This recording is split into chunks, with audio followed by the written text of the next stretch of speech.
구약성경 758페이지 제가 봉독해 듭니다. 모르드게가 푸르고 흰 조복을 입고 큰 금관을 쓰고 자색하는 백 겉옷을 입고 왕 앞에서 나오니 수산성이 즐거이 부르며 기뻐하고 유다인에게는 영광과 즐거움과 기쁨과 존귀함이 있는지라. 왕의 어명이 이르는 각 지방 각 읍에서 유다인들이 즐기고 기뻐하여 잔치를 베풀고 그날을 명절로 삼으니 본토 백성이 유다인을 두려워하여 유다인 되는 자가 많더라. 아멘. 상황이 이렇게 역전돼가지고 그것도 3개월 만에 날수로 치면 정확하게 70일째 되는 날입니다. 그러니까 70이라고 하는 것은 7 곱하기 10이란 말이에요. 완전수예요.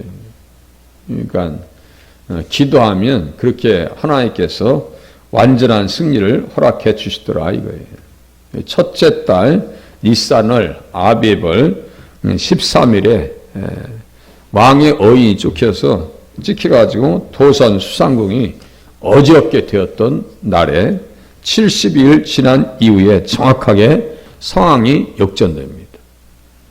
상황이 종료되어지고 정리되어집니다. 그러니까 하나님 앞에 기도하면 온전히 승리하게 하시더라 이거예요. 그것을 성경은 우리에게 가르쳐 줍니다. 그래서 이 조서가 이제 도장이 찍혀가지고 모르드게의 조서는 영의 생각이고 하만의 조서는 육의 생각이다 라고 말씀을 드렸어요. 그러니까 영의 생각은 생명과 평안이라 라고 하는 내용이 15절부터 17절까지의 내용 가운데 써 있는 거예요. 존귀함과 즐거움과 영광과 기쁨이 있고 이게 생명 현상 아니에요? 생명의 현상이라고. 얼마나 감사하니. 그 전에는 70일 동안 콱 눌려가지고 숨 막힐 숨이 열리질 않아요. 막 죽을 것 같고 사람들도 무시하고 지나가는 사람이 눈을 똑바로 뜨고 쳐다봐도 자기를 죽일 것 같고, 그죠?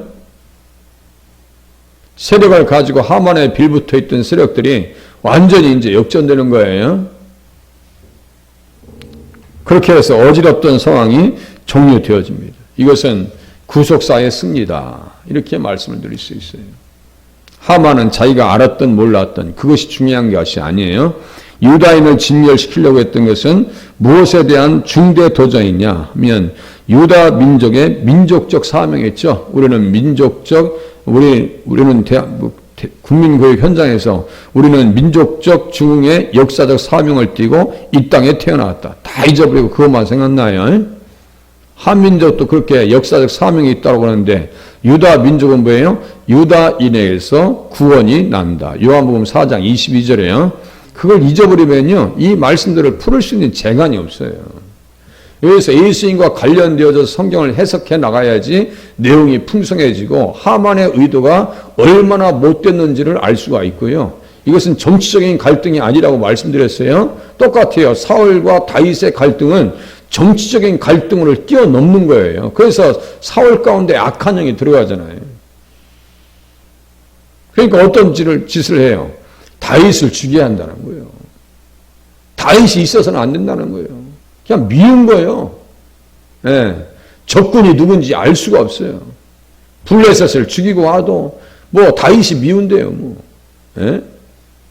우리로 얘기하면 전쟁터에서 승승장구해서 왔으면 칭찬해가지고 잔치를 차려줘도 부족할 판인데 창을 던져서 그냥 다윗을 죽이려고 하는 그런 사울과 같은 못된 인생이 어디 있어요. 그 인생은 시편 59장이었나요? 6장이었나요? 거기에 개로 표현된다고 말씀드렸어요. 다 확인해 봤어요. 개들이 성 밖에 있을 것이다. 계시록 22장이에요. 그러니까 정확하게 지옥가는 거예요. 하나 틀린 내용이 없어요. 이것은 정치적 갈등이 아니고 이스라엘, 유다 민족의 언약적 사명을 끊어버리려고 했던 것이다.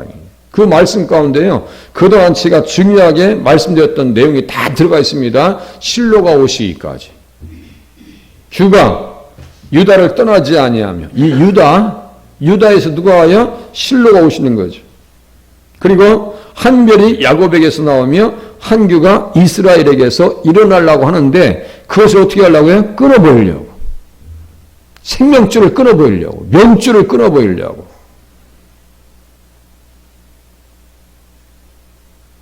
그래서 혈맥을 살려놓은 사람이 모르드게하고 에스더였다. 그 중심에 있었던 사람들입니다.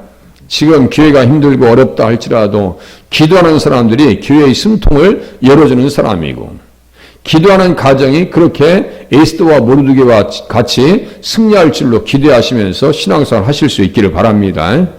그렇게 하셔야 돼요. 한 규가 이스라엘에게서 난다. 한 규 똑같아요. 창세기 49장 규가 유다를 떠나지 아니하며 똑같은 표현이에요. 예? 또 뭐예요? 통치자의 지팡이가 그 발사에서 떠나지 아니할 것이다. 그런데 떠나게 해야 된다 이거예요. 지금 하만은 나는 그에게 아버지가 되고 그는 내게 아들이 된다. 사무엘하 7장 14절 메시아 계시 언약의 구속사, 메시아 계시 언약의 구속사의 말씀에 맥을 끊어보려고 했다가 자기가 당하는 거예요. 그 자리에 그대로 갑니다. 공의로운 가지 싹을 잘라보려고 했다가 자기 생명줄 뿐만 아니라요, 자기의 빌붙어 있던 모든 사람들이 죽어나갑니다. 이제는 이제 12월 달까지 이제 참혹한 보복전에 들어갑니다. 이 종교 전쟁은요, 양보가 없습니다. 양보가 없어요. 그래서 모르드게의 모습 속에서 우리는 누구를 볼 수 있냐면요, 예수님의 승리하신 모습을 볼 수 있어야 돼요. 그러니까 믿음 생활 잘하면 그 믿음 가운데 누가 드러나요? 예수님께서 반영이 됩니다.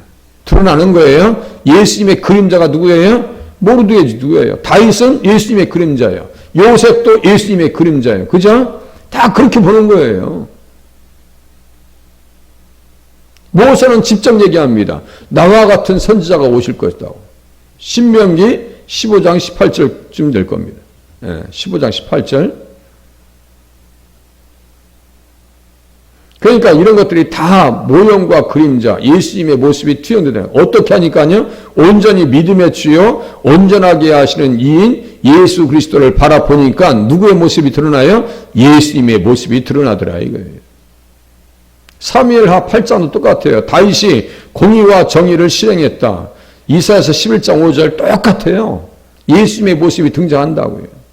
신앙생활 잘하면 내 삶 가운데서 누구의 모습이 드러나요? 승리하신 예수님이 드러나는 줄로 우리가 믿으시면 맞습니다. 승리하게 돼 있어요. 내가 예수님을 의지하면. 예수님을 잃어버릴까? 그것이 걱정이죠. 예수님을 의지하면 그렇게 하나님께서 세워주시더라 이거예요. 승리자 되신 예수님의 모습이 모르드게의 삶 가운데서 15절에 보세요. 모르드게가 푸르고 흰 조복을 입고 큰 군관을 쓰고 자색하는 배 겉옷을 입고 왕 앞에 나오니 수산성이 즐거이 부르며 기뻐하였더라. 승리자의 모습이에요. 군관을 쓰고 나옵니다. 면류관 쓰신 예수 그리스도. 예수님께서 어떻게 승리하셨어요? 승리하셔서 하나님 보좌 우편에 계십니다. 시편 110장 이것도 다 무력화시키려고 무효화시키려고 하만이 방해했던 거예요. 시편 110장에 보니까요, 여호와께서 내 주에게 말씀하시기를 내가 내 원수들로 내 발판이 되게 하기까지는 너는 내 오른쪽에 앉아 있으라 하셨도다. 그 말씀이 현실화되어졌네요. 누구의 승리를 통해서요? 모르드게와 에스더의 기도의 승리를 통해서. 며칠 만에요? 70일 만에 확실하게 승리를 허락해 주시더라고요. 여호와 니시 얼마나 찬양했겠어요. 그래, 주님이 대대로 싸우시겠다고 하시더니 하나님께서 여호와 니시의 축복을 우리에게 허락해 주셨어요. 이거 아니에요? 우리가 얘기는 하지 않더라도 그 사이에 있었던 그 믿음의 사람들, 기도했던 사람들이 얼마나 기쁘고 행복했겠어요. 생각해 보세요. 그러니까 존귀함이 있고 말이죠. 잔치를 베풀고 그날을 명절로 삼죠. 잔치를 베풀었을 때 먹을 것이 많았을 거 아니에요. 그동안 3일 동안 제대로 먹지도 못하고 말이요. 숨지기고 살면서 기가 꺾여서 공부해야 될 청년들은 공부해야 될 명분도 잃어버리고 그런 거 아니에요? 70일 동안 우린 다 끝나는데 공부를 왜 해야 됩니까? 이렇게 나오는 거 아니겠어요? 사업하는 사람도 기가 꺾여서, 예? 직장생활 하는 사람들도 기가 꺾여 있고, 다 지금 숨이 죽어 있는 상태였어요. 그런데 지금, 뭡니까? 정말 가물었던 땅에, 복된 단비가 내린 것처럼 대지가 활기를 찾고요. 살아나는 것 같은 그런 모습이 이 현장 속에서 지금 드러나고 있는 거예요. 우리가 제대로 보지 못해서 그렇죠. 풍성하게 보지 못해서 그렇죠. 한여름에 이제 비가 안 오고 그랬더니 앞에 있는, 화초들이 다 기가 죽어서 말이죠. 낮에 다 머리를 숙이고 있어요. 그래서 어떤 데는 물도 주기도 하는데요. 저는 그렇게 막 개들한테 아주 친절한 그 정도는 아닌 것 같아요. 머리 숙이고 있으면 머리 숙이고 있어야죠. 내가 쳐다보고 마는데. 가끔 철학 맞으면 내가 물을 줘요. 그런데 이제 물 한 번 주면 좋다고 고맙다고 말이죠. 얼굴 쳐들고 말이죠. 바람과 함께 살랑살랑 움직이면서 고맙다고는 표정을 짓는 것 같아요. 꼭. 채소들도 그러잖아요. 물 안 주면 물 줄 거야 안 줄 거야 뭐 따져 드는 것 같아요. 꼭 아이들이. 채소들이 말이죠. 여기에 지금 현장이 그런 현장이에요. 기쁘고 즐겁고 감사하고 영광스럽고 하나님이 우리 가운데 함께 하신다고. 그래서 시편 110장 1절의 말씀 밑에 보면요. 주의 권능의 날에 하면서 주의 백성이 거룩한 옷을 입고 즐거이 헌신하니 새벽 이슬 같은 주의 청년들이 죽게 나오는도다. 새벽 이슬 같은 주의 청년들, 새벽에 기도하시고 말씀 들으시는 분들이 새벽 이슬과 같으신 분들이에요. 새벽 이슬과 같은 사람들이다. 이렇게 믿으시면 맞아요. 그 말씀을 그대로 신약성경에서 얼마나 많이 그 말씀들이 반복되는지 몰라요. 우리들은 그렇게 반복적으로 말씀을 듣지 못하지만요. 신약성경의 저자들이 얼마나 주님 보좌 우편에 앉으신 것에 대해서 말씀하시는지 몰라요. 예수님께서도요. 직접 말씀하십니다. 마태복음 24장에 보면요. 주님께서 말씀하십니다. 그때 인자의 징조가 하늘에서 보이겠고 그때에 땅의 모든 족속들이 통곡하며 그들이 인자가 구름을 타고 능력과 큰 영광으로 오는 것을 보리라. 주님께서 직접 말씀하시고요. 또 어떠한 현장에서도 말씀하시냐면요. 십자가 앞에서 고난받으면서 채찍을 맞으셔야 되는 그 현장, 그 직전에서도 말씀하십니다. 바리새인들과 대제사장이 묻습니다. 내가 너로 살아계신 하나님께 맹세하게 하노니 네가 하나님의 아들 그리스도인지 우리에게 말하라. 대제사장이 신문합니다. 그때 주님께서 말씀하십니다. 시편 110장 1절의 말씀을요. 그대로 인용한다고요. 예수께서 이르시되 내가 말하였느니라. 그러나 내가 너희에게 이르노니 이후에 인자가 권능의 우편에 앉아있는 것과 권능의 우편에 앉아있는 것과 하늘 구름을 타고 오는 것을 너희가 보리라. 얼마나 귀한 말씀이냐고요. 반드시 그날이 와. 반드시 그날이 와. 너희들이 두 눈으로 볼 거야. 그때 그날에는 너희들은 어떻게 된다고요? 땅을 치면서 통곡하면서 울 거야. 아마. 땅을 치면서 계시록 1장에 써 있어요. 땅을 치면서 통곡하면서 울 거야. 내가 예수를 믿을 걸. 지금도 똑같아요. 내가 유대인들을 미워하지 말 걸. 벌써요, 리스트가 다 작성이 되는 거예요. 그게 뭐예요? 요새 소위 말하는 블랙리스트요. 블랙리스트. 요 앞에 세력 있는 자들 분명히 써 있죠? 여기 세력을 가지고 그들을 치리하는 자들 정확하게 딱 색출되어집니다. 70일 동안 얼마나 기고만장했겠어요? 하만 뿐이겠어요? 하만에게 빌붙어 있었던 기생충과 같은 인생들이 얼마나 무시하고 유다 사람들을 폭행하고 그냥 문제를 삼고 어차피 죽을 인생들 발로 쳐도 문제가 안 되고 말이죠. 그 블랙리스트에 다 올라와 있는 거예요. 용납될 수가 없는 겁니다. 날은 바뀌게 되어 있습니다. 예수님으로 말미암아 영적 혁명이 일어난 것과 같이 육적인 혁명도 일어날 때가 분명히 옵니다. 분명히 옵니다. 그날을 위해서 신앙생활을 잘하는 것이 우리에게 유익하더라 이거예요. 그날을 위해서. 반드시 육신의 죽음으로 끝나질 않습니다. 다시 부활이 옵니다. 죽은 자의 부활의 때가 옵니다. 김일성도 일어날 거예요. 히틀러도 일어날 거예요. 네로 황제도 일어날 거예요. 다 일어날 거예요. 기독교를 받게 했던 안티오쿠스 4세 다 헤롯도 일어나야 돼. 빌라도도 일어나야 돼. 가야바, 안나스 다 일어나야 돼요. 다 일어나야 돼요. 깜짝 못하게 일어나게 돼 있어요. 그 승리의 전초전, 그 예고적인 모습이 본문에서 지금 우리가 보고 있는 내용입니다. 그래서 유다인에게는 영광과 즐거움과 기쁨과 존귀함이 있는지라 예수 믿어서 참 많다 이다. 그러니까 또 어떤 현상이 나타나요? 17절 보세요. 왕의 어명이 이르는 각 지방 각 읍에서 유다인들이 즐기고 기뻐하여 잔치를 베풀고 그날을 명절로 삼으니 본토 백성이 유다인을 두려워하여 유다인 되는 자가 많더라. 이 뭐예요? 개종입니다. 중간지대에 있었던 사람들 있죠? 중간지대. 야, 유다인들 불쌍하지 않냐고. 그래도 좀 유다인들을 측근히 생각했던 사람들, 불쌍히 생각했던 사람도 있을 거 아니에요? 지금도 교회는 안 다니지만 교회를 되게 긍정적으로 생각하는 사람들이 꽤 됩니다. 예수 믿으세요 하면 마음이 약해져가지고 저도 교회 나가야죠. 수고하십니다. 교회는 안 다닐지라도 고맙게 생각하는 사람들이 꽤 돼요. 개중에는 그냥 할 일 없어 집에 가서 살림이나 잘하라고 하는 사람도 있어요. 그런 사람들하고 수고하십니다라고 하는 사람들하고는 차원이 다른 거예요. 못된 짓을 해도 그런 사람이 있더라고. 못된 짓을 해도 그래도 교회에 소망이 있다라고 하면서 간 사람도 있더라고요. 보니까. 예수를 안 믿어서 불쌍한 사람들 아니에요? 그런 사람들은 이 당시에 유다인이 되겠다라고 하면요. 그냥 받아주지 않았겠어요? 반면에 세력에 붙어가지고 빌 붙어가지고 하만 편에 살다가 그냥 야, 저 집은 내 집, 이 집은 너 집, 끝나면 내가 다 나눠갔자 이랬던 사람들 다 지금 리스트에 올라와 있는 거예요. 지금 다 파악되는 거예요. 그렇게 하고 그런 속물들은요 빨리 드러나요. 그죠? 속물들은 빨리 드러나게 돼 있어요. 정권에 빌붙어서 아부하면서 기회주의적인 삶을 살았던 사람들은요 다 색출되는 겁니다. 그래서 여기에서 우리는 무엇을 볼 수 있어요? 우리에 들지 아니하는 사람들, 예수님께서 말씀하셨어요. 양의 우리에 들지 않은 사람들도 있다. 그들도 내 음성을 들어야 돼.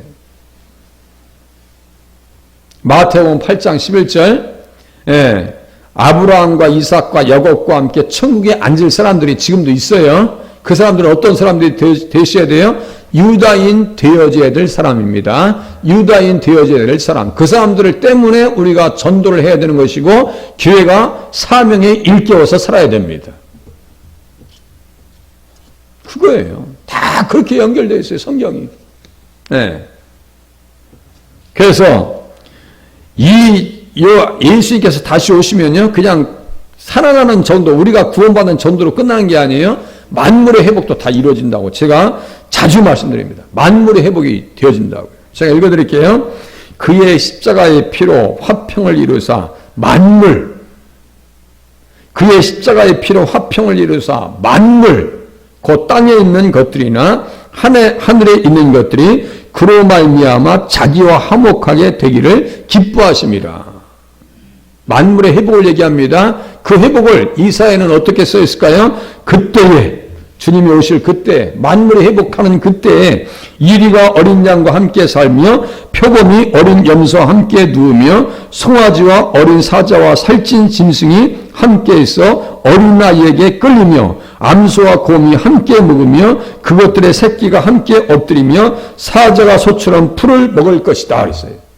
사자가 소처럼 풀을 먹을 것이래요. 전 맹수들 눈을 보면요. 독수리, 사자, 호랑이 눈을 한번 동물에 한 것도 자세히 봐보세요. 막 눈에서 불이 나올 정도로 막 부리부리 해가지고 만약에 산속에서 호랑이를 만났다면 이런데 어떻게 되겠어요? 온몸이 얼음 되겠죠? 그때는 없어야 된다는 얘기예요. 예수님 오시면 만물이 회복된다는 얘기입니다. 십자가의 능력이 그렇게 대단한 거예요. 우리 몸의 속량을 기다린다고 했고요. 피조물이 탄식하면서 하나님의 아들들이 나타나기를 기다린다고 하셨어요. 똑같은 내용이 다요. 다 회복될 거예요. 예수님 오시면. 그날을 바라보면서 오늘 하루의 힘듦과 지침과 고난을 이겨나가실 수 있기를 바랍니다. 주의를 통해서 은혜 많이 받으시기 바랍니다. 기도하시겠습니다.